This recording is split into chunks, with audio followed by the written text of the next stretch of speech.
Welcome back, everybody, to episode number 53 of the From the Stands podcast as Fezzy Boy takes another swig of whatever he's got going on over there. Vanilla cream soda, everybody. We're good. We're good. Not an alcoholic over here. This is a kid-friendly show.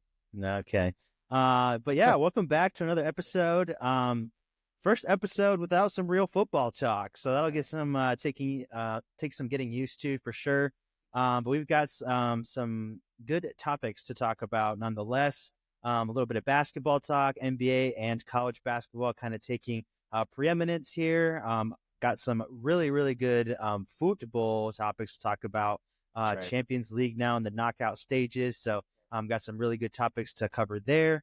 And then we got a little hockey for you guys as well. I know we usually don't talk about the old hockey unless we're in the the dog days of the sports calendar, but we're going to talk a little bit of hockey just because it's super relevant right now. So before we get into all of that, Fezzy Boy, you got a little injury you wanted to share to all the people that listen. So we'll get into it right now. Yeah, I guess Sammy Boy wants me to lament on my ailments. Usually I'm sick, but there's just nothing else that we can think of to throw into the intro. So we're talking about Fez's injuries. Yeah, exactly. Yeah, we apologize that we don't have anything better to talk about. I assure you that things do happen to us, but our lives are pretty boring at the moment. We're waiting for summer to hit so we can actually start doing stuff. But anyways, yeah, I didn't go to basketball. Sam and I play basketball Tuesday and Thursday mornings together. But I woke up today and I said I was gonna go, but like right here, dude, like just this burning pain. And I had it yesterday too. And it was after I like lifted this one thing at work, like wrong. Like I was like lifting it up way over to my like left and then trying to drag it. So it was just like all this pressure right here. But dude, like when I flex as much as I can flex, because I don't have any muscles, right where it is literally like soft. Like the muscle isn't flexing. So I'm just like, do I have like a small tear or something right there? That would suck. But like, it's fine right now. It's just certain movements. So, but yeah, I just didn't go to basketball because I was just like, I'm old and I don't need to make it worse. I was going to say, sounds like you're getting old, man. That's something an oldie would say. I was just picking up something that weighs like 20 pounds and now I have a torn pec or whatever. So honestly, I probably just slept on it wrong. That's probably what happened. Just sleeping like this too much. And I was like, oh, that hurt. Oh my gosh. But yeah, I might be out for the count for a while. Still went to work. Today was cold, bro. Cold. I feel like we talk about this all the time too, but how's the weather in Greenville right now, Sammy? Yeah, it's crazy that it's snowing in February. I'm pretty sure that this is like, obviously it's snowed before, but I think this is the first time it's snowed in February as long as I've been in Greenville. So, and not just February, like late February. Yeah. So pretty crazy. I know the rest of the country is getting hammered, so whatever. But yeah, pretty crazy. I saw your reel on your Instagram this morning. I was just walking out of Home Depot. You were like, I have 7 layers on and a hat. I was like, this guy. I really did. I was just like, I was walking out and I was like, it is just snowing and I have to go and work outside in this. My wife had the audacity to send me like this video from our house of like, she's like, oh, it's snowing. I was like, I know. And she's like, I think it's really pretty. Christmas movie. Yeah. And I was just like, she was just like, I think it's really pretty. And I was like, yeah, you don't have to work in it. She's like, fair. And I was like, yeah, it friggin' sucks. Thankfully, I didn't do too much outside, but tomorrow, still supposed to be cold, and I got to do a lot outside. So we'll see how that goes. At least you have a nice truck with some nice heat. I feel like some heated seats makes it nice, you know? Heated seats, nice, like, heat that cranks up in the truck real nice. So yeah, exactly. The truck's actually insulated other than like my little Ford Ranger I drove around before. Yeah. Oh man. Still crazy though that by 4 p.m. it was sunny and like it never happened. So, but anyway, it's enough about the weather in Greenville. I feel like that's a regular occurrence here. But yeah, without further ado, now that we're all caught up on the weather and Fetz's sternum injuries, that's right. We're gonna get right into basketball. Actually, we're gonna start off a little bit different than we usually do. As you guys know, that for those of you who are regular listeners of the pod, usually start off with football and then go into football. But we're actually gonna start off with the NBA this time around. Last weekend or so, they've been going through All-Star Weekend. A couple big headlines coming out of the NBA in the last couple of days. Today, actually, Victor Wembanyama out for the rest of the season due to a blood clot in his right shoulder. Yeah. Absolutely crazy news for a potential future face of the NBA type of player. Obviously, he's only in his second year, but already showing signs of being a really solid player. I think he was actually the favorite to win the Defensive Player of the Year this year if it wasn't for him going down. So maybe I know that maybe a little bit more about the blood clot details and just the situation surrounding that. So you can kind of get into that a little bit more than maybe I can.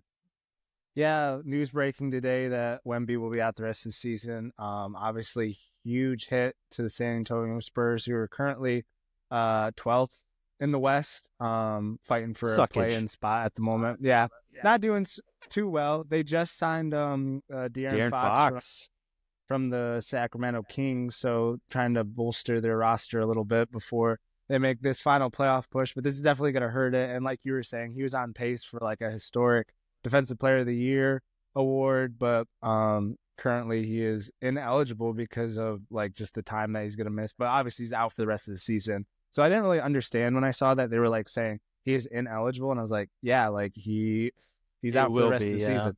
Yeah. Right. So, but I think it was like if he missed any more time, he was going to be ineligible. But yeah, blood clot in his shoulder. I didn't go too in depth into like what's really going on, but it's the same thing that Chris Bosh was dealing with at the tail end of his career, which his was life-threatening. He almost died, yeah. Yeah, because the blood clot found its way to his lungs, and that was causing like a really bad issue. Luckily, Wemby's was caught before, because I guess it's literally the same kind of blood clot, I guess. I don't know. I'm not no doctor, but they were saying it's the same one. It's in his shoulder, but it could potentially make its way to his lungs. So they were able to find it and catch it before anything bad could happen, which we're thankful for. But yeah, definitely a huge loss for the San Antonio Spurs heading into the rest of the season. Yeah, definitely. Like you said, they're all the way down in 12th in the West, so not doing too great. But obviously with the acquisition of De'Aaron Fox, I think a big reason that he wanted to be in San Antonio is Victor Wembanyama. They don't have really much except for him on their roster, except right. 55-year-old Chris Paul at this point. So, but kind of sad to see him go down as kind of one of the bright young stars in the NBA. But kind of a wash of a season for the Spurs at this point, even though it's right after they got De'Aaron Fox. So we'll kind of keep an eye on that situation, see how that's kind of irons itself out over the next few months, maybe even year. I saw a notification saying that he should be good for next season, which if it's questionable, he might miss some time at the beginning of next season. That's going to be quite the road back for him. So you put this in here, so I'll kind of leave you up to mentioning this as well. But yeah, LeVar Ball has emergency amputation of his right foot. I saw this going around the internet quite a bit the last couple of days, but I guess I'll hand it over to you for this one as well. Yeah, I mean, I don't know anything about it either, because like it was literally like I just saw this post and it was like LeVar Ball amputation right foot. I was like, what the frick? And like no one knows why. It's like it was just like some emergency procedure that he needed apparently. And yeah, LeVar's walking around with one foot right now. I did see that like the reasoning was super vague, like due to a serious medical or a serious situation of some kind or whatever. Like that was the reasoning that was given. I was like, that's a little sketch. But I saw jokes flying around all over the internet, like he got into the ZO2s that he had Lonzo in early in his career. That's the end result and all this stuff. I remember that, like Lonzo switched up to Nikes because like his own shoe that his dad like made with Big Baller Brand was like giving him foot issues and stuff, like so really bad. Mess with him. Dude, he said that he would switch shoes every single quarter when he was in those ZO2s because they were giving him so much trouble. I'm like, bro, I don't care how much like you're getting paid by that brand or whatever that his dad is pushing, but if I had to change shoes every quarter, bro, just give me some Nikes, man. Like we don't need to be doing all this. But a lot of people blame LeVar actually for a lot of those injuries with his legs and his feet and everything. But glad we got that out of the way. I think maybe But that was the topic I was gonna put in the intro. yeah, it's I possible. didn't know where to put it. I was like, this is kind of like nuts. Like, obviously this is going around, but I was like, where do I put this intro? NBA, whatever. Right. Yeah. But like I said a little bit earlier, there haven't been games for about a week or so now in the NBA because they had their All-Star weekend. Oh boy, I feel like every year we're talking about the NBA All-Star game and the All-Star festivities in a negative light.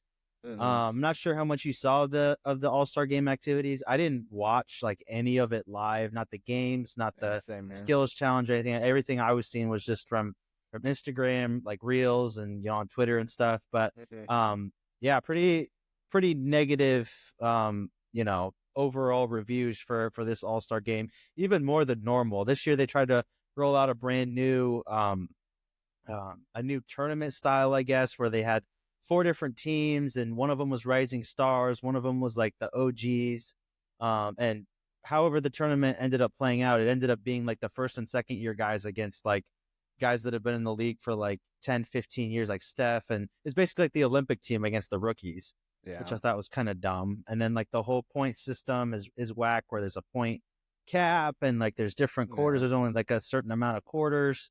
The skills challenge was a joke because like it was actually okay, I think, up until Chris Paul and Victor Wembanyama decided to hijack the whole thing and just chuck I know. the balls at the like just off the rack, and then like that was a Chris Paul doing, like Oh, for he sure. would do something like that. Oh, yeah. So just an overall disaster, really, once again by the All-Star committee, just the events, all around just a disaster, like I said. So what do you got to say about the NBA falling flat once again? Obviously, for a few years now, there's been massive talk about the NBA and how their All-Star game is consistently letting people down, and this year, even more so than the last couple years. So what do you got to say about all that? Yeah, it's been interesting to hear all the fallout like over the past few days after the All-Star break, because everybody's pointing fingers at the players, which I think is well deserved, because it really is the players over the years that have gotten it to this point. Like, just somewhere along the line, like, obviously I didn't grow up watching the NBA like in the 80s and 90s when they were really taking it seriously, but even like in the 2000s, like when I would just see some clips and stuff from like Kobe and LeBron Yeah. and all these other guys like actually going at it, playing defense, like in a more playful way. Like, I remember clips from like, I think it was maybe one of Kobe's last All-Star games where, LeBron's like locking them up and like smiling while they're going one-on-one, like just stuff like that. Like, we're not asking for super high-end competitive basketball. We're at like, just give us some fun pickup basketball. Like, that's what we want to see, is just like the world's best players playing against each other, having fun doing it. But what we tend to get is just a snooze fest of them walking around like barely doing anything. I know Wemby was one of the players, which I really like him as the next face of the league, if obviously he can stay healthy and nothing else derails him. But he went into this All-Star game like saying like, hey, I'm like gonna play. Like, I'm gonna actually show up. Yeah, he was the only do one that was something. actually upset when Tatum scored the last like basket there. I don't know if you saw Right. that or not, but Right. But yeah, it's just been interesting to hear all the rants. Like, obviously we don't have to get into everything Draymond said, but one thing that he was saying that really stood out to me was like you had like the OGs, and then you had like two teams of like actual all-stars, but then you had this one team made up of like rising stars who aren't all-stars, but they're like up and coming stars. And it's like, well, the one all-star team that was actually like an all-star team that lost to the rising stars, they played like 20 minutes of basketball at the All-Star game and they were done. Like, actual exactly. All-Stars, like they lost to this up and coming team that's not even like, and that's just a bad look. But I think Adam Silver's really trying to do like a lot. He switched up the format. He's trying stuff, but like at the end of the day, it's not gonna. But it's all the wrong better. stuff. Like you could have said that it wasn't gonna work. Like, yeah, what you said like about Draymond said a lot of things this past weekend, most of which were just clownery for the most part. Yeah. But yeah, that I agreed with for sure. And like it used to be when I like 2015s or whatever, it used to be the freshmen versus the sophomores. Like that was actually a pretty good game. Right. And then obviously you'd have the main all-stars. But I just think that again, it just goes back to the players' lack of trying now. Like all of the friends, all the players are friends now off the court now, which, it doesn't lend anything to competitiveness at all. Like Michael Jordan, I know he would always say like, he basically hated everybody he played, and that was kind of Right. like the 90s vibe. Like that's Yeah. part of the reason. Obviously the All-Star game was a friendly competition and like nobody was out there trying to kill each other, but it was legitimately a real game, and people would try. And I think the fact that everybody's buddy now, no one wants to get hurt, is just pretty toxic. I think the only way that, at least for now, that they can make the All-Star game even remotely interesting, is if they did a US versus world type vibe. Yeah, that'd be cool. There were several players, at least from the international ranks, that said that they would actually try if there was like a US versus world kind of game. Oh yeah. Or they could even do like a four nations format, which I saw was pretty interesting. We'll get to that in a second.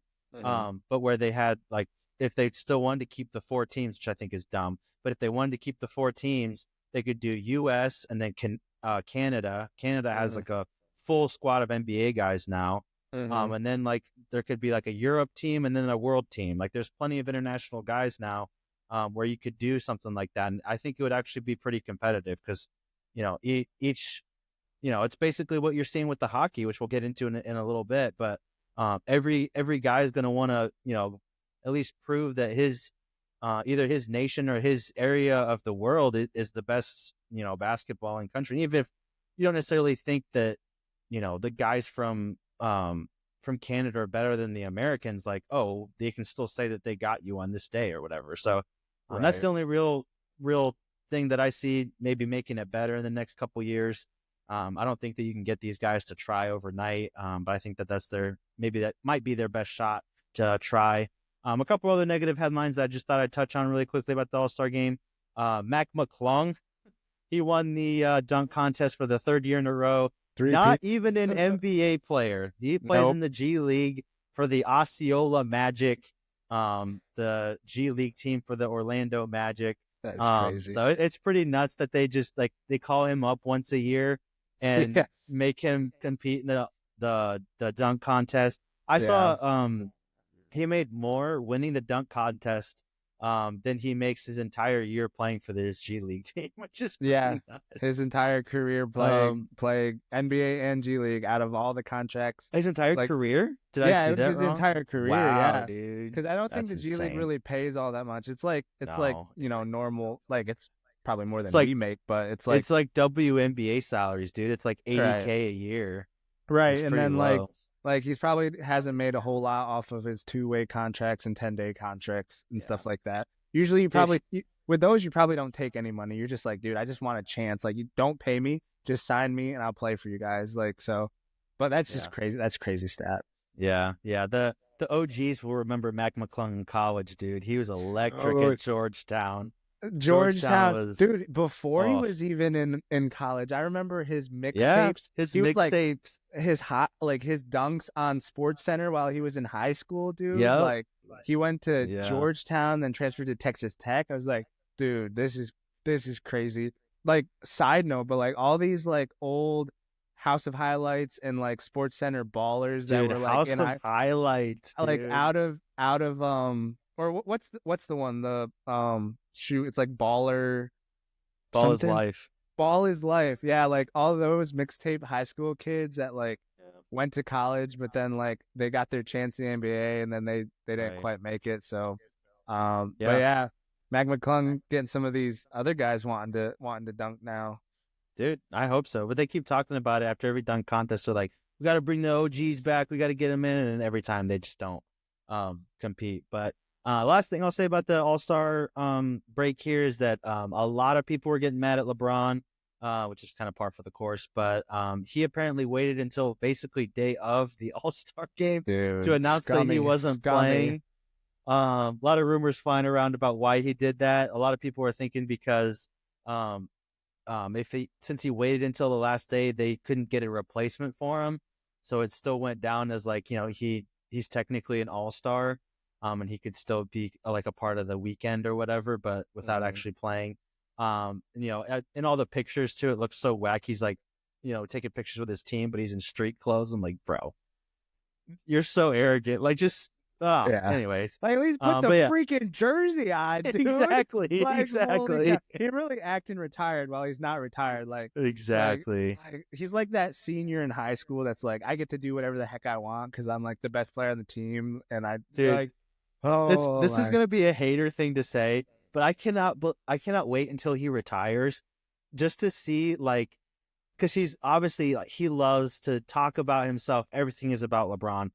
Yeah. Super arrogant guy. I'm just going to be curious to see what he does in retirement to keep himself relevant and in the news and, like, himself, like, out there, just to see what kind of crazy stuff he comes up with, just to, keep himself relevant. It's going to be pretty interesting. But like, do you think he's going to do media? Like, is he going to get into the media? I don't know, man. I have no idea, but crazy. I can't see him doing that. But whatever. I say the same thing about Tom Brady, and he's sitting at the #1 booth at Fox. So, frick him. But yeah. The last thing we'll touch on here in the NBA is Luka getting used to his new team and his new role. He's played a couple games now for the Lakers. He's been on a minutes restriction in both games. Not a great stat line. Obviously, he can only do so much, about 20 minutes of game time. But he still put up really solid stats for 20 minutes.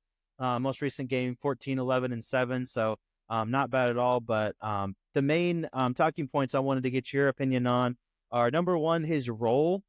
Just because there's a lot of clips going around right now about how the Lakers are trying to use him. Granted, he is on a minutes restriction. But there's a lot of clips going around right now with just him basically kind of just sitting in a corner and watching a 40-year-old LeBron James try to run an offense, which it's just crazy to me that the Lakers are still catering to him and trying to run the offense through LeBron. Obviously, they're not going to go too far if they keep doing that. So first, I want to just get your opinion on kind of how they're using him right now. Do you think that they should completely shift to a Luka run team, and LeBron as a second option, which LeBron has never done in his entire career, even though you could probably make a case that AD should have been the first option for a couple years now, or do you think they should stick with old LeBron at 40 years old, and have Luka as a second option on the wing, just waiting for a pass? Yeah, I mean, that's the great question of this second half of the NBA season. Like, our LeBron, like, people are saying if they can put together and figure it out, like, they can make a deep run. Like, some people have them going to the Western Conference Finals, which I don't really see. You gotta that's play the LA media, bro. Yeah, that's the LA media. Like, you gotta play Denver, you gotta play OKC, all that which have size. Like, maybe if you get a favorable matchup, like if the Warriors somehow got their act together, made the first round, and you played the Warriors, you can beat the Warriors. Anybody can beat the Warriors, unfortunately. But they're sitting at that last playing spot right now. It's bad, man. It's bad. They're winning the championship though. Draymond Green, wild. But no, I think they definitely should put the ball in Luka's hands more. They got to do something to get him more comfortable. He had like 7 turnovers this last game, like you said. His stat line wasn't terrible, but definitely not Luka-esque by any means. I think he was like 1 for 9 for 3. So like that'll get better surely. But I think they gotta fit him in by like kind of forcing him into place by like, hey, take the ball. LeBron's hurt. Play off the ball. Rest a little bit. Rest for playoffs. Like, I don't know. But again, it's LeBron. Is he gonna take a back seat? Probably not. From what we saw from the All-Star game, he's definitely a bit selfish in wanting to be the centerpiece of everything. So I don't know. I don't know. It's gonna be interesting to see. Yeah, he's load managing off and on as well. LeBron is, so it's so weird to see his like game schedule, the ones he decides to play and the ones that he doesn't. It's kind of funny. Right. But last thing on LeBron here, I saw a stat today that in the last basically 5 years, so since he's signed with the Lakers, he's like 1 in 28 or something in clutch time, like game winning shots, which is insane because like that stat came up because they had a chance to either tie or go ahead, I'm not really sure, against the Hornets last night, and instead of the ball going to Luka, it went to LeBron, and of course he bricked it like he always does apparently. So that came up as well. But we'll see kind of how things on the floor go. But the second thing I wanted to get your opinion on, is there's been a little bit of noise the last couple of days about extension talks for Luka. Obviously, there's quite a bit of noise around that when the trade initially went down, just with the impending extension that they were going to have to give Luka Doncic and not wanting him to pay the supermax and everything. There's just been some talk, I guess, some chatter the last couple of days about him maybe possibly not trying to re-sign in LA. The Lakers are really trying to, wine and dine him and like treat him really, really well and to make him resign there. He hasn't said anything publicly the last week or two. Obviously, everything is super, super fresh, so he probably wouldn't anyway. But what do you got to say about extension talks here before I give my 2 cents about it? Yeah, I don't have a whole lot to say. I think Luka's just gonna kind of feel it out. Obviously everything's still fresh, and like being uprooted like that, like out of the blue, obviously there's a bit of resentment, some things he probably has to work through personally. But yeah, just the rest of the season is going to be really telling. Like, will this work with LeBron? Like, is LeBron planning on playing like 1 or 2 more years, or maybe even longer now that Luka's there? Like, there's just a lot of logistics that have to be figured out before he decides to sign an extension. If he ends up liking it, I mean, LA, when you got that kind of money, LA is a good place to live. Sunshine, good weather, and taxes are insane though. Taxes are crazy. Like, obviously that's way different from Dallas where he was at, but no state income tax in Texas. I know. I don't really know what he's gonna do. Like, I'm more interested to hear what you have to say about it. Yeah, so I have layers to this, obviously. When he was on the Mavs, I really, really, really wanted him to play with Jokic. Never thought it would happen. Thought Jokic would always stay in Denver. Thought Luka would always stay in Dallas. Obviously, the trade happened. And honestly, pretty shortly after it happened, I was like, dude, this situation, if Luka really, really, really wanted to play with his best friend, Nikola Jokic, could fall perfectly for him. Yeah. He plays in LA another year, does whatever, tries to get them as far as he can, doesn't have to re-sign, and he could go jump ship and go play with his buddy in Denver if he really wanted to, or they could join a new team together. I don't really see that happening, but anything can happen in the NBA at this point.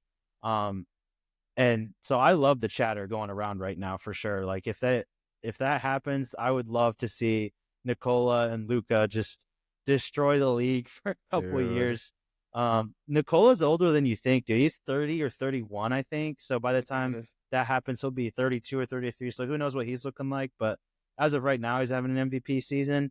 So I would love to see that. It'll be interesting. And also, like another layer to this is LeBron. Because like as soon as that trade was made, I was like, dude, LeBron's gonna want to hang on for like another couple years to try to squeeze another championship out of Luka for himself, because it would get him closer to MJ. So he's going to stick around as long as he can, but like that's going to be detrimental to the team because it's only taken a couple games to show that he's not going to want to take a back seat because he's LeBron freaking James, and the team isn't going to be able to really, be good enough around Luka because they're not catered to his play style. Having another ball dominant LeBron next to him, I feel like is not going to work that well. So it's just, I don't see them winning a championship like that without LeBron. But secondly, I don't think LeBron is going to want to retire because, like I said, he's going to try to squeeze a championship out of Luka so he can, get one more for his legacy. But it's interesting for sure. Like I said, I really, really hope that he jumps ship after a year.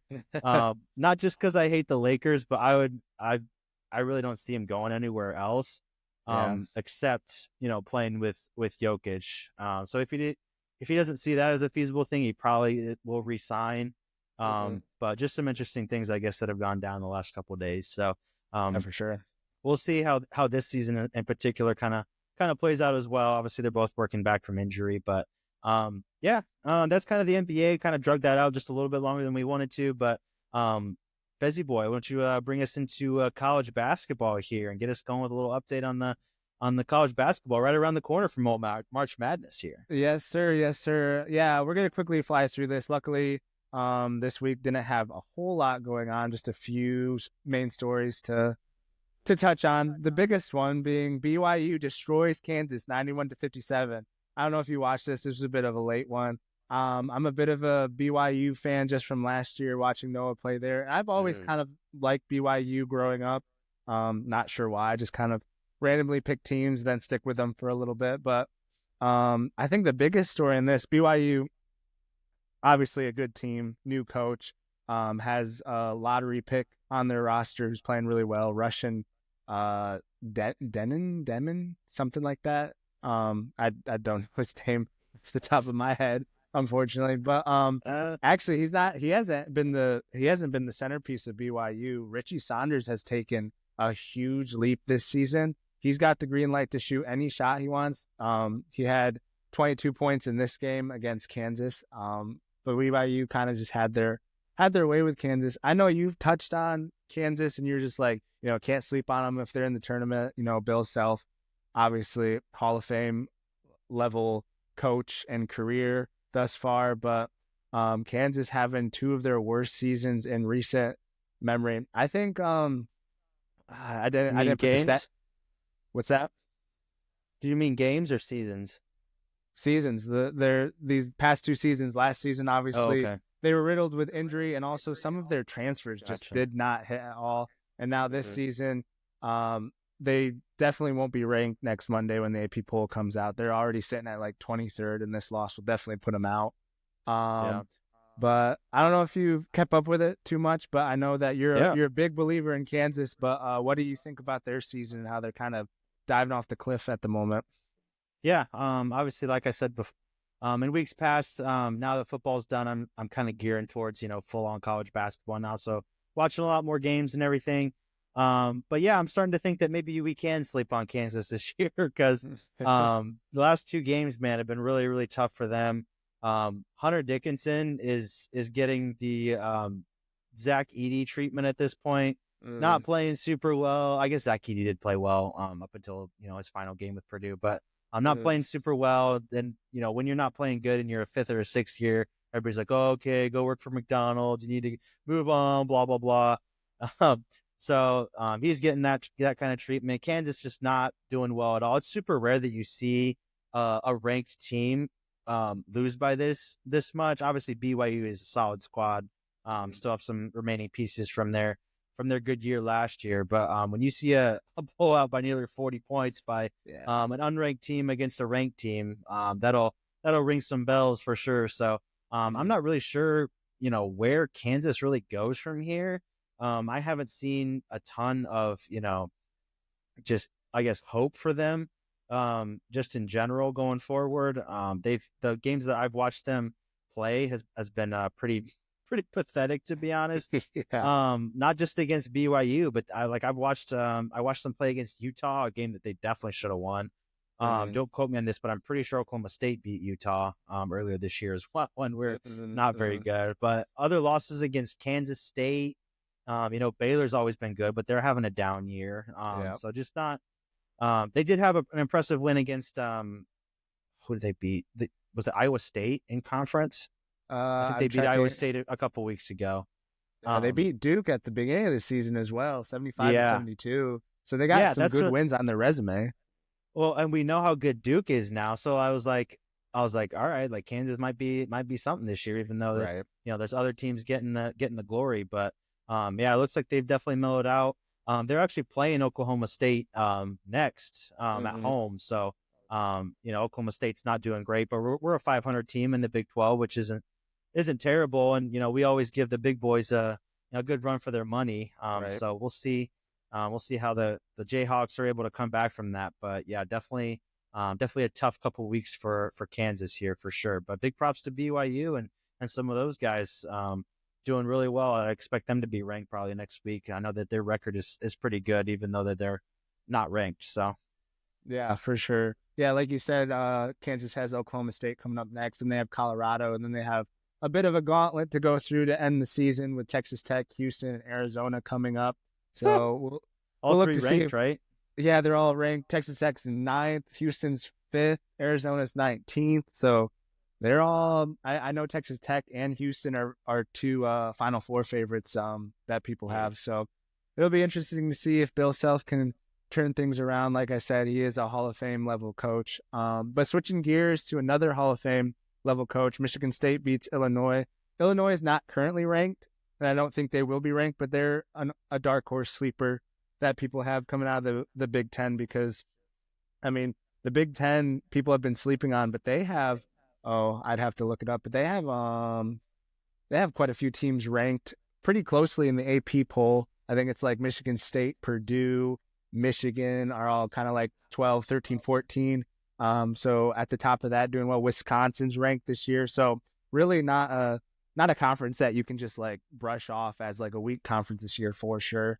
But the biggest story coming out of that game, obviously it's huge to get a win in conference against a good opponent, but Tom Izzo becomes the all-time leader in wins in the Big Ten, surpassing Coach Knight, who was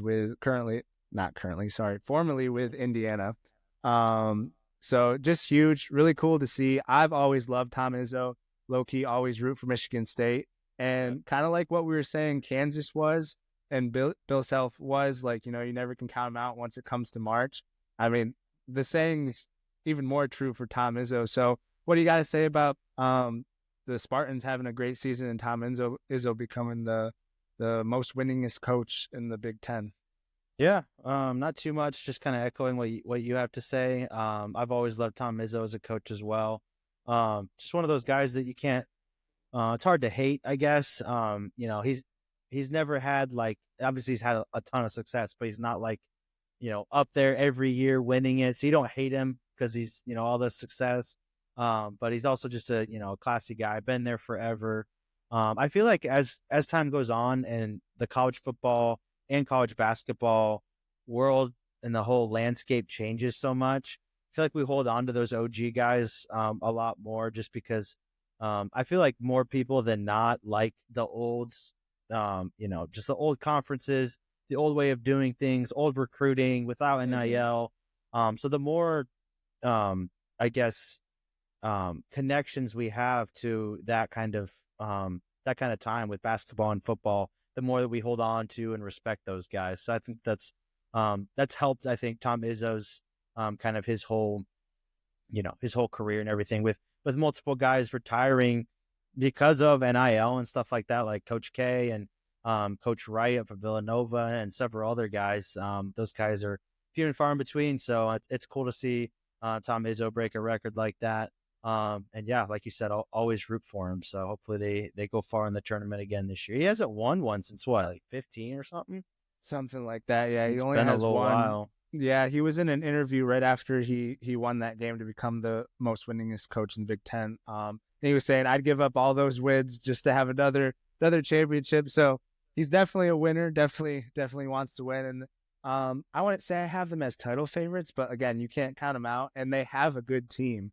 Kind of echoing what you said about like the old school mentality with coaches, like another coach that's doing really well, Rick Pitino. I don't have this in the doc, and we've touched on this a little bit with St. John's, but like they are like at like 300th in the nation for shooting threes, but they just play really good defense, take really good shots, get layups, and they're beating really good teams like UConn. They just knocked off Creighton, and it's kind of the same for Michigan State. They're not a great three-point shooting team. They take a lot of threes, which is opposite of St. John's, but they're not a great three-point shooting team. They get really good looks from the mid-range and layups and play really good defense.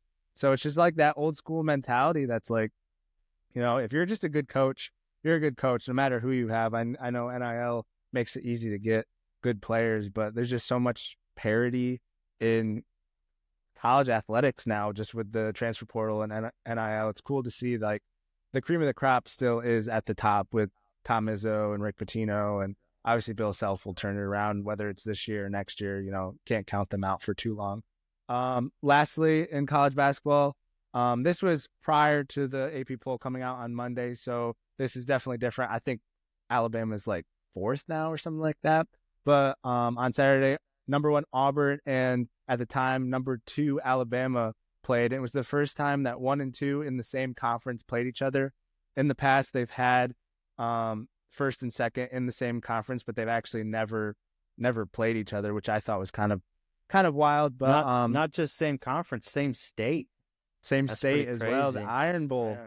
Iron Bowl kind of taken over from the football side of things, but Auburn jumped out to a lead and never looked back against Alabama. It was close. They didn't blow them out, but I don't think Auburn, after like the 4th minute or something, trailed at all. Just kind of showing their dominance for sure. But I just wanted to get your take, because I know you're not too high on Auburn. You think that the national championship's going to come from somewhere else. I believe it's going to come out of the SEC, whether it's Auburn or Alabama. I think Mizzou could make a run, but I just wanted to get your take on this battle and what you think of Auburn handling number 2 Alabama at the time. Yeah, I actually only watched bits and pieces because I was watching the hockey, which we'll get into in a second. Perfect. Yeah, I watched most of the first half. At least had it on the side. Yeah, Auburn obviously really impressive from the jump here. Playing really well against a really good Alabama team. Alabama is just so well coached. Coach Oates has those guys playing really just disciplined ball. You don't see them get too disorganized or just too crazy too often. But yeah, solid win for Auburn. Yeah, it's not that I don't think that they're gonna go far in the tournament. I think that they probably will. But I just don't really see them winning. And I actually don't think that the SEC is going to win. I think Duke has a really good shot. I think, there's a couple other teams in there that maybe we can talk about next week about maybe them having the best shot to win. But yeah, solid win by Auburn overall. I do like Janai Broom a lot. I think he's had an incredible season. I just don't think that they're gonna give all the awards to Cooper Flagg, to be honest. But right. But yeah, no, they're really solid win for them. And they showed why they deserve to be number 1. So yeah, definitely. Yeah, that's gonna do it for the college basketball portion of this. We didn't have a really good spot to throw this in, so it's a bit out of order, I guess you could say. But we're gonna touch on a little hockey. Sammy Boy watched more of this. The game is on right now, isn't it? Yeah. It's at 8. Yeah, it's already started. Yeah, but Sam, you can take this away a little bit. But we got some hockey, little 4 nations going on right now. Yeah. So without belaboring this too long, 4 nations, they basically decided instead of an all-star game or all-star weekend this year, the NHL is going to bring back an OG tournament, I guess you could say, called the 4 Nations. You hear about whatever number nations tournaments being in rugby a lot, but they brought it back for hockey. So the U.S., Canada, Finland, and Sweden went at it as kind of like an exhibition tournament, I guess you could say. But even though there wasn't much exhibition about any of these games, really, the 4 best international teams in hockey kind of going at it here. Finland and Sweden having their rivalry being really close together geographically, and then obviously the U.S., Canada kind of being the biggest rivalry in hockey as far as international competition goes. But full disclosure, I don't watch hockey too much. If it's on, I'll try to get it in. I do have a team I technically root for just because I used to have NHL on my PlayStation 2 back in the day. So yes, sir. But I will watch it if it's on. And obviously there's a lot of noise around the 4 nations going in, but the biggest one I guess we'll talk about is old USA and Canada. USA coming out with a dub 3-1. But there was a lot of just heat around this game politically, if you follow any of that. Our great president has been saying a lot of interesting things about Canada. Canada, spitting back as much as Canadians do. So they just fight it out on the ice. Before the game, the good old Canadians booed our national anthem, which some of the guys on our team didn't take too kindly to. 3 fights in the first 9 seconds of playtime. Just baller, dude. I think we took the dub in at least 2 of the 3 fights. I know for sure. Yeah, brother. Heck yeah. 2 of them were brothers. So I was like, dude, that's dope. Like, you just go to the penalty box with your bro after just beating up a Canadian after they boo your national anthem.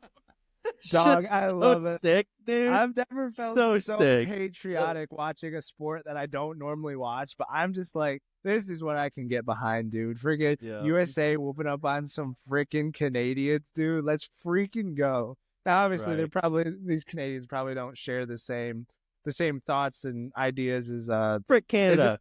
Is it prime minister? They got a prime minister? Is that what it is? Yeah, But Justin. yeah. Good old Justin. Justin Trudeau. Dude, lost in the sauce of all this though, like insanely impressive win by the Americans. Dude. Apparently Canada hadn't lost with Sidney Crosby in their lineup in 26 games. They hadn't lost at home against America since like 90 something. So us going into Montreal and pulling out a dub, given the circumstances. The floor with some freaking Canadians, eh? 51st state, eh? 51st state. I say we just play a hockey game over it. Like, if we can beat you at the sport you created, bro, you're the 51st state. Y'all can stay over there, but we own you. We own you. Yeah. Oh my word. I hope Trump watched that game. I really hope that he watched that game. That'd be amazing if he did. Fly Eagles, baby. Fly Eagles. Fly Eagles, man. But yeah, basically after that game, that assured us of a place in the championship of the Four Nations tournament, because we won against, I think, Finland. I think we destroyed them in our first game. We played Sweden, but lost to them, but we weren't even playing our starters. We were already in the championship game. Canada won their 2 other games against Sweden and Finland as well, so they get through to the championship game as the number 2 team. So they're playing right now. I'm actually not even sure if there's a score on that. Yeah, I'm pretty sure it just starts 0-0, so it's just now starting. So I gotta hop online later to see what kind of stuff went down before that. But so hopefully we get the dub tonight. Given everything, it sounds like it'll be a pretty big upset if we win twice in the span of a week. But be crazy. Yeah, I just wanted to get your thoughts really, really, really quickly on kind of the NHL versus NBA. Obviously, the NHL doing it right, man. Obviously they canceled their whole All-Star festivities, but the amount of eyes and just the hype that went into this tournament, not just from the USA and Canada, but the other games getting a lot of notoriety too. Obviously, the 4 best countries in the world kind of going at it here. Massive success for the NHL. So obviously they've got it going on, and the NBA does not. What say you? Yeah, dude. I'm loving it. I love it. Dumb question. So is this basically like just a straight up international tournament? Like, it's not like the best Swedish players from the NHL on a team and like our best. It's just like their national team versus our national team, basically. Yeah, but it's all NHL players. Like, it's their full national team, like NHL guys. Playing against each other. So that's what I wanted to know. I didn't know if it was just NHL players of those countries or it like was expanded like an international tournament where it's like, I think you can assume that all basically 99% of the players are playing in the NHL. So right, that makes sense. But no, I freaking love it, dude. I didn't get to watch it because it was on TNT, but I definitely watched the clips and definitely watched the fights. I was just like, dude. Nothing more patriotic than just American boys just absolutely whooping up on some Canadians, whooping up on another country. Like that is just what we love to see. And then there was like this video of them playing Dream On right after they beat Canada in the locker room, and they're all just going nuts to it. Just like, dude, this makes me want to enlist tomorrow. What are we doing, boys? Let's freaking go. But no, I absolutely love it. I think the NBA should you could flip it, 1 year All-Star game, 1 year this, flip it every other year, something like that. But definitely something that they should adopt in the next few years. Yeah, definitely. I totally agree. I can't wait to watch a little bit more of it a little bit later. But yeah, NHL is definitely trying to crack the code on that for sure. NBA over to you now. So that'll kind of do it for the basketball and /hockey portion of the podcast. So weird.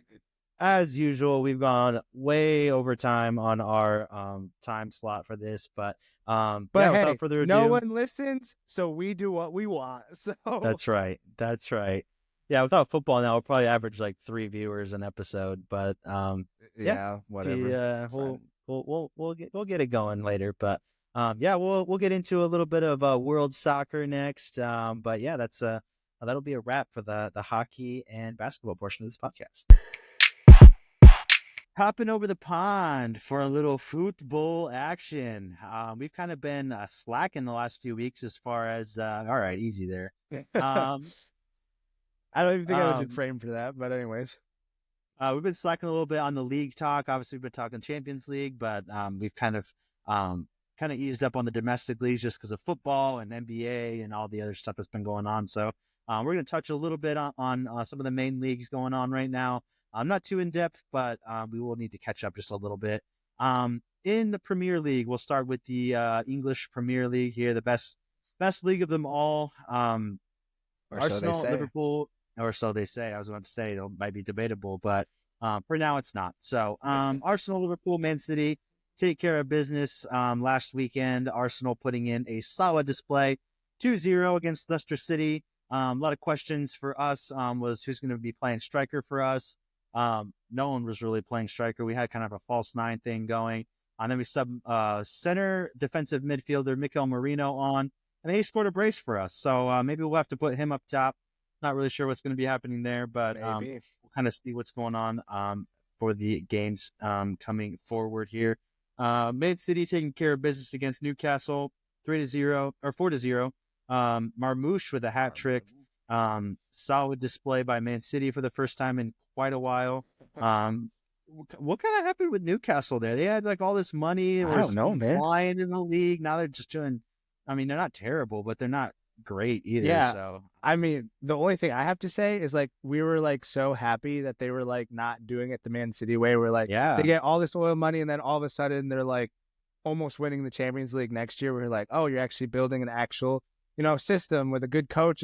But now I'm saying here like, hey, you have money. Like all that's gone. It's been like 3 years. You could spend some of your money now. Like go buy some people. But I don't know. I don't know what they're doing. But at the same time, if they start buying a bunch of players and they become the new Man City, we're going to be mad at them. So whatever, they can sit down in 7th or 8th or wherever they're at right now. It's fine with me. Moving on, Liverpool 2-1 victors over Wolves.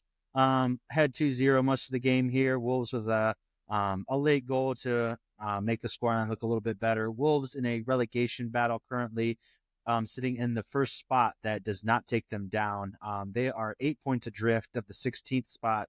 So it's kind of a four-way race there at the bottom, except for Southampton. They're definitely going down. They're at 9 points, whereas the 19th place Leicester is at 17. So I think they're definitely going to be going down this year. Yeah. Chelsea stutter once again against Brighton for the second time in a week here. They lost in the FA Cup 2-0 and then losing to Brighton 3-0 in the Premier League. What do we got to say about Brighton? Have your number. Down in 10th place for Brighton. They have our number and our freaking pocketbook. I want to know the amount of money that we've given them in the past 3 years. Like, I think I heard it the other day, and it's outrageous. Just to be beaten by them, like, what is this, 2-3 times in a row? Like, back to back to back? No. We got to get our act together because currently we're sitting in 6th, so we're currently out of all Champions League spots. Even if the Premier League does get a 5th, that goes to Bournemouth currently. Imagine that. Bournemouth and Nottingham playing in the Champions League. Wild. It's going to feel like back when our grandfathers were watching the Prem. My grandpa didn't watch the Prem, but anyways, no, it's really like we were doing so well and like we were making a bit of a title push. That's obviously out the window. I'm starting to think our coach knew what he was saying when he was like, yeah, we're not title contenders. Like, everyone chill out. I think that shows that we have the coach that we need. Like, he sees our deficiencies. He knows what we're capable of at the moment, and he knows that we need to improve. So hopefully we keep him around. Hopefully this bad stretch of form isn't like, someone makes a rash decision and like, hey, you're out, we're losing. Like, no, let's stick with this guy. He's gotten the most out of this young group. He knows what we're capable of. So let's just stay the course, sell some players, get some players and figure that all out. But yeah, really disappointing. Like, whenever your team loses, it's disappointing. Yeah. Solid stuff from your coach there. At least he doesn't give out excuses every time he loses like Arsenal's coach. But the ball. Yeah, the ball. Yeah, the ball, exactly. Tough little stretch here by Chelsea. Like you said, falling out of the kind of top spots there. Liverpool played their match in hand over everyone else a couple days ago against Aston Villa. Almost losing here, man. Like they were up 1-0 for a good bit there. Aston Villa fighting back to make it 2-1. And then Liverpool come back and tie it again. And then Aston Villa denied a late winner there by an offsides goal. Really, really unfortunate. Just a great game overall. Aston Villa, like as we know, qualified for the Champions League last year. Really solid, year by them, and they did pretty decently in the Champions League overall. But ultimately this season they're sitting down in 9th or 10th right now. But still giving Liverpool a really good run for their money. Me and my buddy at work, who is also an Arsenal fan, we were getting really excited because we were like, man, Liverpool dropped points. If we win our game in hand now against them, makes it a 4-point title race here. But unfortunately, they couldn't completely beat them. But we'll still take a tie. It's still drop points. So I don't necessarily think that the Premier League title race is wide open per se, but it's we just need to win our games and kind of focus on us, and maybe Liverpool will tie a couple more times. So to update the standings here really quick before we move on to Germany, Liverpool in first, my boys in second, Nottingham Forest in third. Like you were saying, really surprising. I hope they make it, man. Just they got 2 Champions League titles back in the 70s, which is really, really impressive. Crazy. So Man City in fourth, climbing back, man. They were down in the dumps, but they're sitting in a Champions League spot over 5th place Bournemouth, who I feel like we've been used to them being at the relegation battle, not in the top 5 battle. And then Chelsea in 6th, Newcastle 7th, and then so on and so forth. Tottenham in 12th after they beat Manchester United at the weekend, 1-0. Kind of the battle of the battle of suckage down there. Disappointments. For them. And then Man United, 29 points, sitting in 15th. Yikes, man. Yikes. So this will definitely be their worst placed season in, I don't even know, man, Forever. 30, 40 years. Yeah, exactly. Something like that. Sir Alex would never let him get low in like third. So tough times for them. But again, it's a project for them, like we've discussed in the podcast before. We'll see what they're able to do going forward with their new coach. So moving on to German Bundesliga. Only reason I really wanted to touch on this because it is technically a top 3 league. Bayern somewhat running away with it once again after their 0-0 draw against Bayer Leverkusen. Obviously, they kind of made big news of that last year with Bayer Leverkusen winning both the cup and the league. Harry Kane having to wait another year to win a trophy. But it does look like this year might finally be the year. After their 0-0 draw against second place Leverkusen, they do have an 8-point advantage at the top of the table. So it looks like Bayern will probably win the league once again there. Don't want to call it too early, but we're staring March right in the face, and an 8-point advantage is pretty significant, especially in the Bundesliga. So not too much to be said there. Moving on.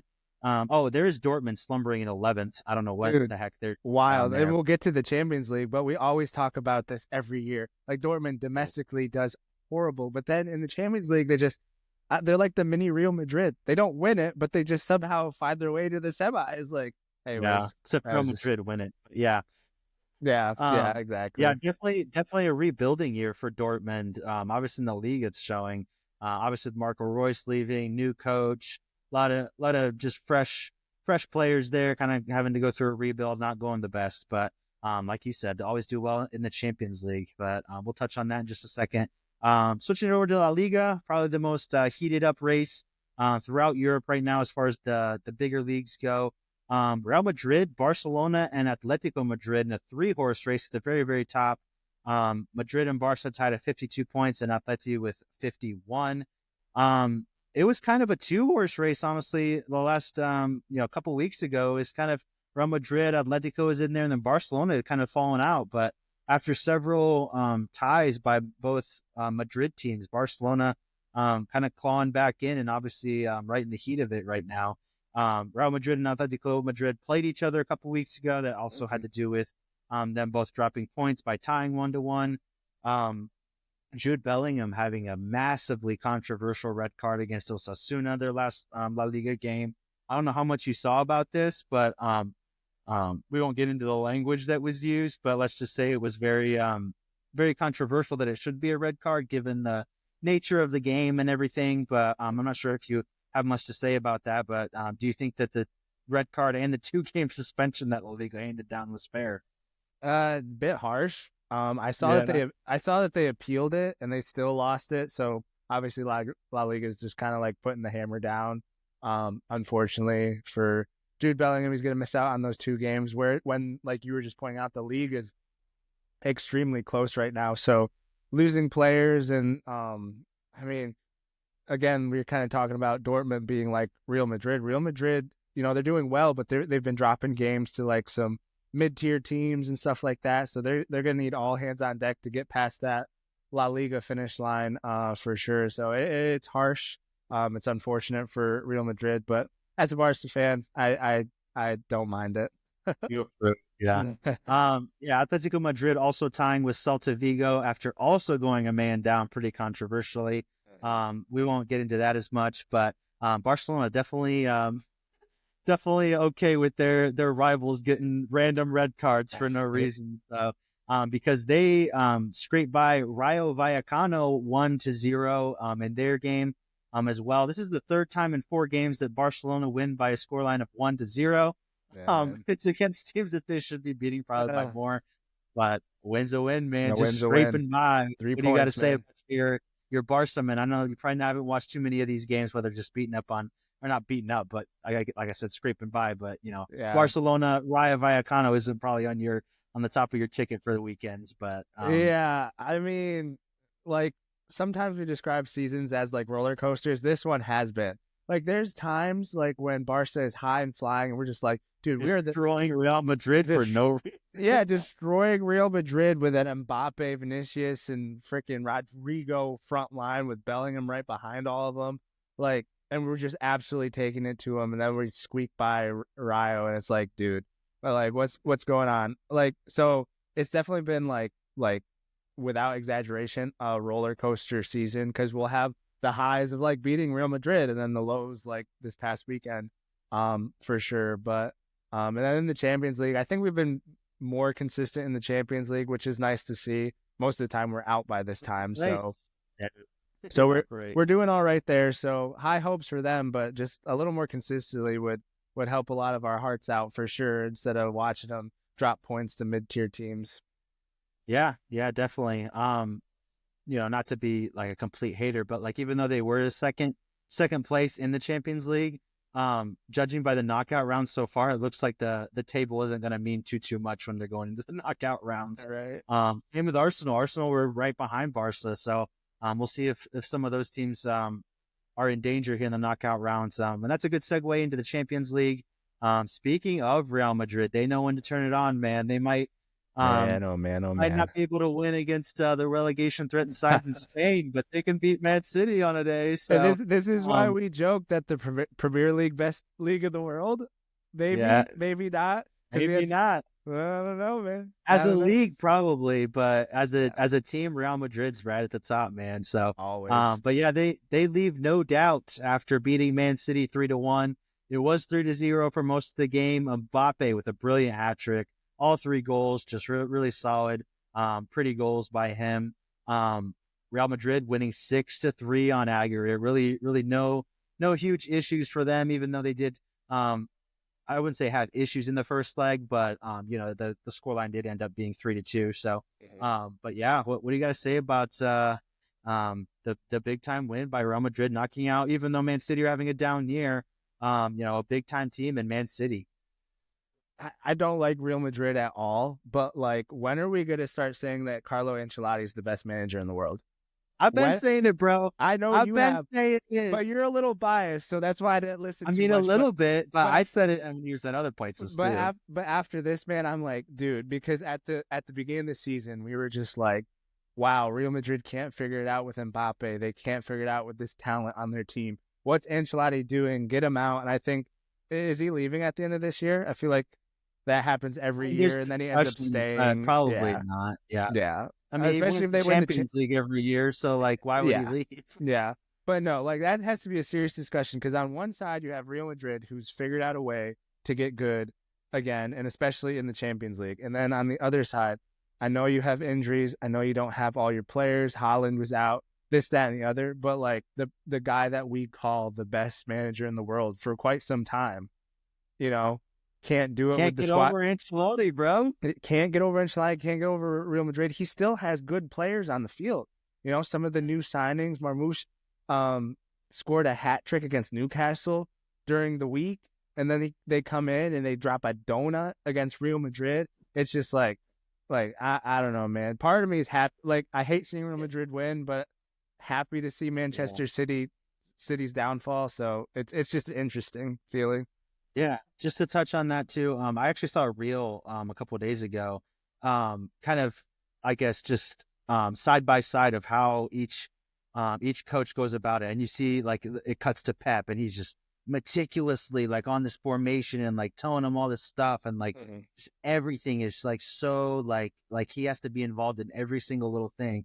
Whereas Ancelotti, he had like a couple main like points on the thing, kind of said some stuff, and then just like sat down. Like, he gives his team so much freedom, and I feel like that's a lot of what Zidane did too. Yeah, Like, we hail Zidane as like this genius who won 3 Champions Leagues in a row, and he is, like, he 1000% is, and he deserves that legend status, and no one's ever done that. But his main thing was like, he knew how to rotate his squad, and he knew, you know, how to manage and how to give the freedom to his players to play freely and to play, you know, in a way that really benefits, you know, each specific player's greatest strength, which I feel like is the biggest difference between Ancelotti and Pep. I think, like you were saying, like, Ancelotti, for whatever reason, has very quietly become like the GOAT of like all the coaches. Everybody always talks about Pep, and like, you know, fair enough, but I think, you know, Ancelotti keeps winning these Champions Leagues, man. He's putting himself right in there. Like, people forget, bro, before, I feel like they forget that little stint where he was at Napoli and at Everton, like what he did before that. Milan was an absolute wagon, bro. He won 2 Champions Leagues with them. He was winning Serie A like on repeat. Obviously went to Chelsea, won the Premier League, won a bunch of trophies there. You know, obviously went to Real Madrid for a little bit, and that's when he kind of had, after he left the first time, that's when he was kind of managing some lower level squads. But now he's back at Madrid and doing it again. So I'm glad that you kind of brought that up. That wasn't in the doc, but yeah, definitely solid stuff by him. We'll see if they're able to do it again. So kind of moving on, Italian teams absolutely collapsing in the Champions League. For those of you who are soccer fans, this is going to absolutely destroy their coefficient, which is based on you know, how far certain teams from your countries get in these international competitions. I'll kind of run through the results really quick, and then we'll kind of talk about each one. Milan going down 2-1 on the day. After Theo Hernandez is sent off. Atalanta fall to Bruges, which isn't a massive upset, but still an upset nonetheless. Atalanta coming in as, I guess you could call it, the 9 seed, losing to the 24th seed, which is pretty crazy. And then Juventus losing in extra time, 3-1 to PSV on the day, 4-3 on aggregate. So we'll kind of roll into this first game here. I know Fezzy Boy is going to have a lot of opinions about Milan under Christian Pulisic and Yunus Musa going down to the lowly Feyenoord. What do you got to say, Fezzy Boy? Dude, I don't know. You might need to buckle up for this one. It might not be long, but I watched this game. It was a slow day at work, so I had this game on and I was watching. And I kid you not, I saw Theo Hernandez get that first yellow card for like, dude, it's the Champions League. Calm down. You're AC Milan. You don't need to be brawling with some Feyenoord players and getting yourself a stupid yellow card.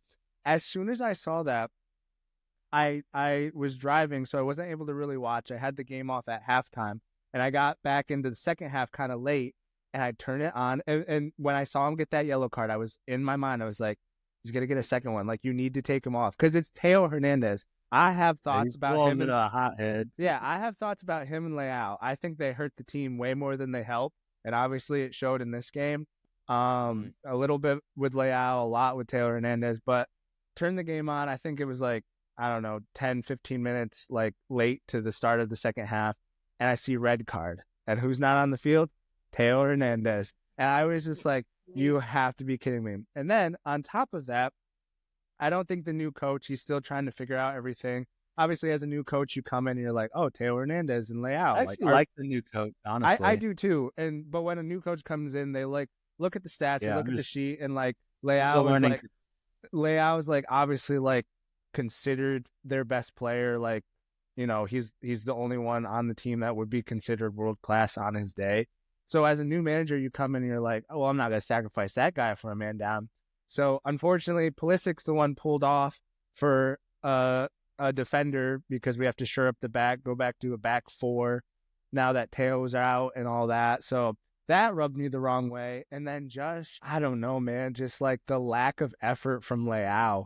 Like I told you this when we were texting after the game, I was like, we were legitimately playing with 9 men on defense because Leao was doing nothing, absolutely nothing. And then He kept beating guys one-on-one, but then the end product after that was awful, whether and it then he be wouldn't get back. shooting or trying to cross. Yeah. Yeah, and then he wouldn't get back. And then we throw a defender on, and we had João Felix playing a 6, which he's not a 6. So like, take João Felix off. He's out of position. Like Pulisic's at least get a run for you. He's not and even just like close to his normal position, bro. And I'm just like, so there was just so many things. It just went from like bad to really bad to worse to like, well, now we're out of the Champions League, and we're taking off the guy that has the most goal contributions in all of Serie A in the past like 2 seasons, just because we're keeping Leao on. Like, what are we doing, man? What are we doing? I was so upset after that. I was like, we're losing to Feyenoord. We should have lost the first leg, and then we were dominating the second leg. Got that early goal from Jimenez, and yeah, I could go on, but I don't think I need to. You can how frustrated I am. Yeah. I would have definitely sacrificed Felix for sure over a Pulisic. There's just not much to say that hasn't been said already. But yeah, it just like American bias aside, I really do think that Pulisic has been their brightest spot this year. I know he's been hurt off and on as he usually is, but I would definitely wouldn't have taken him off in that situation, especially being down. So I thought Kyle Walker had a surprisingly good game. So big props to him for that. But just a tough day overall. Those Dutchmen, man, they're Italy killers this weekend, dude. PSV and Feyenoord beating two of the big boys in Italy. Yeah, so we'll move on to that game really quick. PSV 3-1 winners against Juventus, prevailing 4-3 on aggregate. Not sure if you watched too much of the game, but what did you have to say about Weston McKennie's a team going down in the round of 16 as well? Yeah, super unfortunate. I didn't watch this game. I saw some of the highlights. And I was kind of at right back, by the way. Sorry. Yeah, he's killing it at right back too. Like again, I don't know, Weah and McKennie. I mean, you're gonna play wherever because you want to get on the field, obviously, especially as an American, where you're just like, dude, I just want to play. Obviously, McKennie's solidified himself in the squad as kind of the utility guy, but Weah playing really well as well. But yeah, I was a bit surprised because PSV was up in the tie, and then again I wasn't keeping up with it very much, and then all of a sudden it's like Juve and PSV going to overtime. I was like, there's no way, man. There's no way. I was like, surely you put them away, and they didn't, obviously. So yeah, like you were saying, just a bad Champions League day for Serie A teams for sure. Yeah, no, solid. I mean, it's relatively surprising to see PSV knock them off, but I wouldn't say it's as much of a shock like, just some tiny team knocking off a big boy. Like they have some really good players. I mean, I don't know if you remember PSV, they were like undefeated in the Netherlands league for like forever last season until like the very end. They have some solid players. They have Perisic, who is, longtime Croatian winger who used to be at Bayern, Luke de Jong. They have Bakayoko, who used to be at Chelsea. They have Tyro Malacia, who's there on loan for Man United. So they have some solid players in the fold for sure. So it wasn't like completely, out of left field or anything like that. Like they have a solid group of players for sure. Couple Netherlands internationals But I think the Tim Weah at right back thing is interesting, just because I know the conversation that always goes around the U.S. men's national team and everything is like, how do you get your best 11 players on the field at one time? And Tim Weah playing that right back position may, open up the floodgates a little bit for some of our other midfielders that have kind of been scratching and clawing for the U.S. men's national team to get in there. Because I think we don't have very many defenders. We have one or two attackers that are pretty good, but then we have a whole bunch of technically midfielders that are pretty decent, midfielders and wingers. So maybe having a Tim Weah getting used to playing right back is going to be a blessing in disguise. Free up those wings in that midfield for some of our better players. Anthony Robertson and Tim Weah at the left back and right back position. That's some speed get me on board, the outside. Holy cow! That's what I'm saying. Poch, make it happen, baby. Make it happen. Atalanta also falling to Bruges from Belgium, 5-2 on aggregate. Bruges really no issues at all with them. Again, that's a 24th place versus a 9. So, like I said earlier, your seeding, I mean, nothing's guaranteed, man. You better come with your best game, or you're gonna get out real quick. And Bruges was the last place in the table to get in on the last match day too. Crazy. Exactly. Yeah, they were scraping and clawing in that game against Man City. I actually only went through on goal difference. So that's, it says a lot about what goal difference can do for you. But touching on the other round of 16 matchups as well, Dortmund easing through past Sporting with a 0-0 draw on the day, having already won the first leg 3-0. So it was going to take quite a comeback from Sporting to come back against them. Like we said before, Sporting kind of hitting a divot here after the departure of Ruben Amorim to Manchester United. Still doing well in the league, but definitely hit a massive wall when it comes to the Champions League, losing I think it was 3 of their last 4 games, obviously going out without a fight against Dortmund, but still pretty impressive for the Portuguese team to get this far in the tournament. They usually don't go super far, at least haven't in a while, but we'll see what they're able to kind of conjure up in the next couple of years after their big-time coach left. Other results, staying in Portugal, Benfica beating Monaco 4-1 on aggregate after a thrilling game that ended 4-3 on aggregate after a thrilling 3-3 game. Monaco, solid team overall, but this is kind of the point of the competition where they always go out. Benfica, one of those teams that kind of like Dortmund, they're a big-time selling club. Once they get a couple good players in the door, they kind of sell them for a profit and rebuild kind of thing. So it's kind of cool to see them at this stage of the competition as well. Pretty good spot for them to be in. And then lastly, PSG destroying Club Brest 7-0. 10-0 aggregate score. So just no problems for PSG beating their French neighbors. Never really in doubt here. So not much more to say about them. But with the Champions League kind of wrapping up here, the draw for the quarterfinals will be happening sometime this weekend, I think. So I'm pretty excited for that. Arsenal, Barcelona, Liverpool, all those teams will be finding out their opponents for the next round here in the next few days. Really, really excited for that. Kind of the Champions League getting down to the business end, as we like to say here on the pod. So, but yeah, with the Champions League behind us, we'll kick it over the pond back over here to a little American soccer news. We have big time news coming out of the American soccer sphere that the USL has announced that they would like to start a new league. This will be completely separate from the MLS. I guess you can say kind of a break off, because technically they are part of the pyramid right now.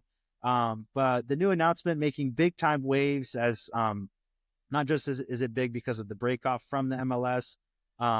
There's been a lot of, I guess, controversy and disagreements between the USL representatives and the MLS representatives on how they wanted to create a league. And one of the big things being the introduction of promotion and relegation, and several other new things. But I wanted to get your thoughts, Fezzi, as I know you probably have several thoughts on them, like I do, about the USL breaking away here from the MLS. Yeah, I think this is great. Like I was telling you off pod, I did listen to a podcast where they had the president of the USL, and he was just talking about his thoughts behind them coming to this decision to, in a sense, break away from the MLS.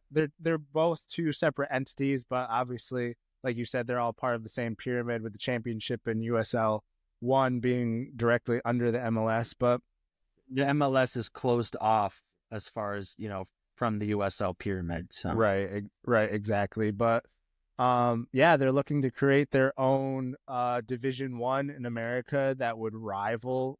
Those are the words that I saw in different articles and different podcasts, that it would rival the MLS. Obviously, it has a ways to go because there is a ton of money in the MLS, and obviously the USL doesn't have that money, and they don't have quite the infrastructure yet for that. Exactly. Yeah. But I think it's a great idea, and just some of the things the president was saying. The main takeaway that I took from what he was saying was he's really thinking of like the soccer culture in America and trying to grow that like the rest of the world. And he was just saying, if there's more high-level games being played in different parts of the country, then more people will watch, more people will be interested, and there will be more pathways for kids to get into soccer, to grow through the ranks, and just create a soccer culture that's, we got a ways to go until we're like the rest of the world, and we may never, ever catch up. But the goal is to get close to that.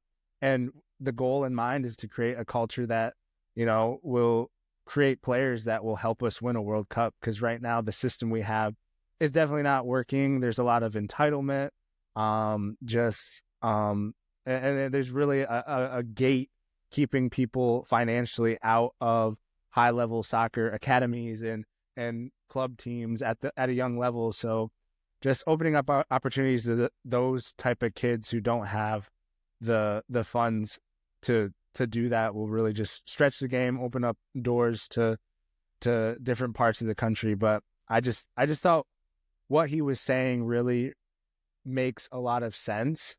And I love the fact that he's just like, yeah, the MLS doesn't want to do this, so we're just going to pull the trigger and create our own Division One, which will be different than the rest of the world. Because I don't think in the rest of the world, there's just a pyramid, and there's promotion and relegation through the pyramid, where at the moment, once this gets set up, there'll be two top-tier leagues, but one side will have a promotion relegation, the other side will just be like the MLS, just a professional league where all the teams stay in the table regardless of how they do during that season. So, yeah. Dude, I cannot tell you how much I love this, honestly, for America as an American citizen. Yeah, I mean, like I said, just echoing a lot of what you said. Obviously the MLS has like a 30-year head start on the USL. It's not going to be successful overnight, but dude, the first couple of years, bro, I think we're going to be able to see so much growth with USL. Like, obviously Greenville has a USL team. I think, no, we're not championship. We're USL League One. Yeah. But you mean to tell me, like, if Greenville is fighting for a promotion spot, that's not going to get, a packed out stadium. Like, everyone's not going to be like, yo, I'm down there, dude. Like, we're going to go up a league, or like to stay up in the league. Like, I feel like that's just going to be such a huge momentum thing. Just the promotion relegation by itself is going to be massive. But obviously all the other incentives as well, like you were saying, a lot of the investment opportunities. They don't even want the draft, which I think is huge. Like, they want to obviously invest a ton into the academies. They want to make it a lot more affordable for kids. Like you said, we want to build a country that can compete on the international stage. It's been our dream basically for 30, 40 years now. Obviously, we're closer now as far as a talent pool is concerned than we've basically ever been, except for maybe like the 30s. I know we have technically like a third place finish in a World Cup, like way back before our great grandparents were around. But, just having that behind us, I think would be huge. And I think the MLS, brother, at some point, like, it's not just going to be like, all right, USL is going to be separate, MLS is going to be separate. And if USL starts gaining steam, dude, MLS is going to want to try to buy them. They're going to try to like make an agreement. And I hope to goodness that the USL stays strong. I just can't stand the MLS, bro. Like the franchise system, there's no, there's a draft. There's no consequence for being bad. They're just going to continue being, and like we have made strides over the last 10 years, but they're just going to continue being a retirement factory where we just get these really good older players that, great, whatever. Like they are selling some people to Europe now, some of the younger guys, but it's going to be huge for American soccer. There's one more point I was going to make about the USL as well, but I'm kind of forgetting. That I think they mentioned this as well, that they're not going to be playing a ton of neutral site games either, which I think is huge, because Greenville, we've been really good basically since our team started, which is great. But like we have our home games and they're like, whatever, they're fine. But then they always play the championship out in like freaking Arizona or somewhere. Like, how many people from Greenville are making the trip to Arizona? Nobody. So like, I feel like keeping the games, at home and everything is going to be huge. They're starting to talk about, this isn't, necessarily solid yet, but with the U.S. Open Cup, the MLS they didn't even care about it anymore. So the USL teams, they pulled out. So the USL is kind of basically almost running that by themselves now. And not just that, but like they talked about, if the MLS wanted to keep the U.S. Open Cup, that they would start their own cup competition, which would also be huge because it would include, it's just as close as we can get within reason to the European model, I think is going to be just massive for the growth in the country. And just, I think it's going to do wonders, because I think people are going to get really, really into it. I think the clubs are going to grow just, by way of, promotion, relegation. I just think a lot more people are going to care about it because the stakes are going to be so much higher. Whereas in the MLS, it's just not. And I think, not to get off on a side note here, but I think with the arrival of Messi, I think the MLS has become a lot more, not just corporatized, but like a lot more biased. Like, I know you're a Messi fan, but like there's a lot of stuff going around right now about Messi being the MVP of the league. Didn't have the most goals, most assists, most goals or assists, didn't win even his conference, but like he's the MVP. Like there's just a lot of that stuff going around. I just don't think it's great for MLS as a whole. So I love everything about the USL League breaking off for sure. I hope they stick to it for sure. Yeah, So. I definitely hope they stick to it too. And one of the cool things I saw was like, so obviously how they're going to do it is they're not just going to like promote a bunch of championship teams. What they're actually going to do is they're going to open up application process to different cities, different places that want a pro level team, like a Division I team. And then they're going to go through and they're going to be like, well, do you have the infrastructure? Like, are you gonna build a stadium, like soccer specific stadium, this, that, and the other? Kind of what you were saying. Like, I really hope the MLS doesn't just like come in and try to buy them or come up with some agreement that's gonna like destroy the whole thing. Like, I really hope that the USL, like you said, will stick to their guns and be like, hey, if you want to join this, apply, and if we think we want you, we'll let you in. Like, personally, I really hope this just like takes off and like that's the end thing where MLS it will never die because there's too much money involved, but like the popularity will go down because everyone's going to focus on the USL, and then the like different MLS teams will start integrating into the USL top tier and start leaving the MLS, which will really force the MLS hand. And then, maybe they come to an agreement that benefits the USL too, but that's... Honestly, I hope they just say no and like be like, no, we're two separate entities. Like, right, we're not going to accept you buying in, because like the MLS, what they're doing right now. They're big dogging them like, oh, we're too big. You guys are like this little league. Like, you'll never be whatever. But then like, if it, like I said, in 2 or 3 years when they start gaining steam and the few people that do watch MLS and like start watching the USL because it's got a lot more things that soccer fans are used to, and start giving their money to USL and start going to USL games, like, they're going to come in and want to try to buy the product or try to make like an agreement or something. And I just really hope that USL says no, like because this is what MLS has done for like so many years now. They strut around like this arrogance. They just like, you franchise in, not participating in US Open Cup, like all this stuff is just like, we're too good for you. And I don't think that they really have any ground to stand on to have that kind of attitude. So I just really hope the USL stands strong. I do think that to start out, at least, that they should probably open the league to like new cities. But I think that maybe there should be just new clubs entirely. Like maybe they use the same stadium or things like that. But I wouldn't be opposed to, at least at the beginning, buying in with, because like, a lot of the USL is like Greenville, Charleston, Savannah, like all these like smaller markets. So I wouldn't mind bigger cities having clubs.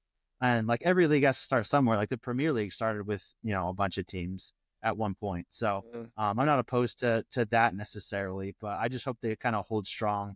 And just hope the break is more or less clean. I know it's probably not going to be, but I hope it is. So yeah, definitely. But yeah, that's just a little bit on the USL and what they're planning on doing. A lot of good optimism coming with this decision. I know us two are personally like super excited, and definitely will keep up with the different news that will break about it and just how they plan to implement it. But yeah, that's going to do it for the soccer portion of the podcast. Even though the NFL season is done, like we said last week, we always find something to talk about. So here we go. We're going to hit you with some NFL QB free agency and a couple other big-time news coming out of the NFL during this offseason as it gets underway. We're going to start off with a little bit of a rumor. Stafford on the move, ? This isn't confirmed or anything like that, but he is negotiating a new deal. And there's been some real talks about where he would go if the move didn't if the contract didn't actually happen, if they didn't extend him. He is getting a bit older. Still, in my opinion, top 10, top 8 QB in the league, for sure. Literally a drive away from beating the Eagles this past season in the playoffs right before the conference championship game. Honestly, if it wasn't snowing, Sammy, I could see a world where the Rams make the Super Bowl. What say you? Right? Yeah, no, I totally agree. I think Stafford is still the real deal. Still has a lot of, maybe not a lot of football left in him, but a lot of quality football for the last couple of seasons that he does want to play. And yeah, I totally agree. I think, it's why we love the sport with the snow and everything. But if the snow wasn't there, man, I think the Rams probably would have done something on that last drive and possibly could have gone to the Super Bowl. Obviously, they would have only gone to the NFC Championship, but could have gone to the Super Bowl because they probably would have beaten the Commanders. But yeah. Yeah, for sure. I mean, you got to block Jalen Carter. You got to block him from hitting your quarterback. Speaking of older quarterbacks that might be on the move, Stafford and Aaron have been in like conversations, not them personally, but between different organizations about maybe like a swap deal, or like if Stafford goes, Aaron might go to LA, just a lot of stuff. But the main team that he's being linked with, 2 teams actually, Aaron Rodgers, that is, the Steelers and the Titans. As a Steelers fan, don't want this to happen at all. I watched those 2 years. Obviously, the 1 year he was hurt. You don't want a third starting level quarterback? Dude, why not? I would rather keep Russell Wilson or Justin Fields over Aaron Rodgers. He can stay away from my team. Interesting. Like, and people are saying if we get the Aaron Rodgers that like played like how he played the last like 8 games of the season last year, like that was me said that. but that's what people were saying about when he went to the Jets. Like, Yeah. you're an Aaron Rodgers away from, heck, they were putting the Jets in the Super Bowl in the preseason. I'm just like, I personally didn't see it, and I personally don't want to see him to go to the Steelers. Titans need a quarterback. I don't think he'll go to the Titans because he's going to want to go somewhere where they can at least make the playoffs. They can at least make a little bit of noise so he can put a bow on his seasons quickly. What are your thoughts on this? Yeah, I don't see too many spots for Aaron Rodgers. Like you said, he's going to have to go to – probably wants to go somewhere where they're a quarterback away. I don't really see an obvious spot for that. The Jets were the most obvious spot for that kind of situation for him when he left the Packers. Steelers are interesting. I mean, I could maybe see him going there. Like, everyone's talked about how much he loves Tomlin over the years. But I mean, no offense, but that team isn't ready really to win. Win now. They really only have one receiver. Their defense is decent, but like they kind of wheels fell off the bus towards the end of the season. So I don't really see him going there. I think the Titans are rumored because when he first left Green Bay, he just loves the state of Tennessee for whatever reason, owns property there, blah, blah, but they're dumpster fire of an organization right now. So I don't see him going there. So I really can't tell you where the best place is for him. Like maybe the Dolphins if they want to move on from Tua and give Aaron Rodgers a deal, but I don't really see that happening.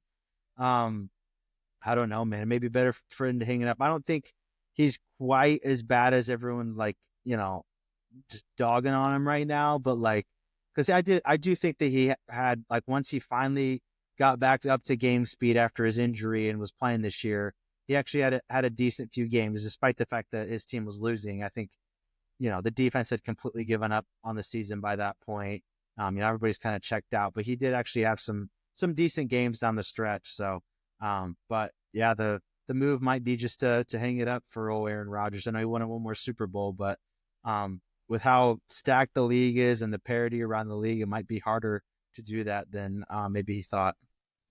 Yeah, for sure. I mean, the only argument that I saw that made it sound like, to me personally, a good idea was the Steelers are obviously a more organized and in a better place than the Jets are. Like their organization is run way better than the Jets, with our coach and our GM and our president and all that. So I don't know. We'll see what happens. I don't see him going to a bad team just to squeeze out another year. Like he's got to go to a contender or at least a playoff team and try to elevate them. If not, just hang it up, my guy. Yeah, for sure.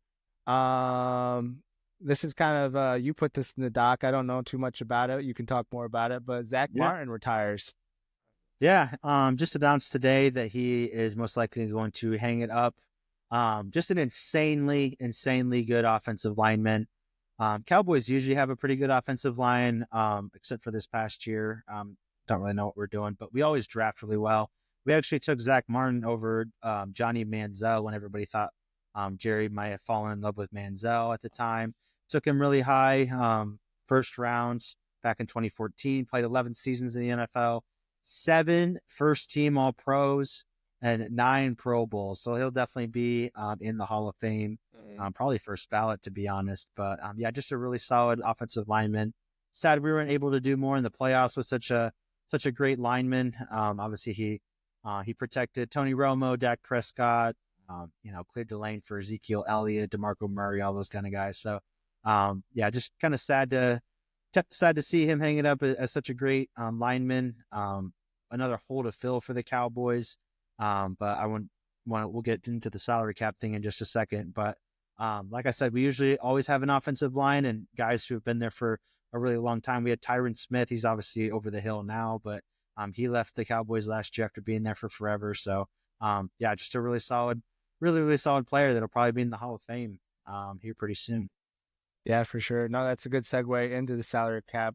Salary cap got a huge increase. That's definitely going to help at least all the teams, but the Cowboys definitely need it because they got some money to splash around. If if your freaking GM and president of operations actually does something.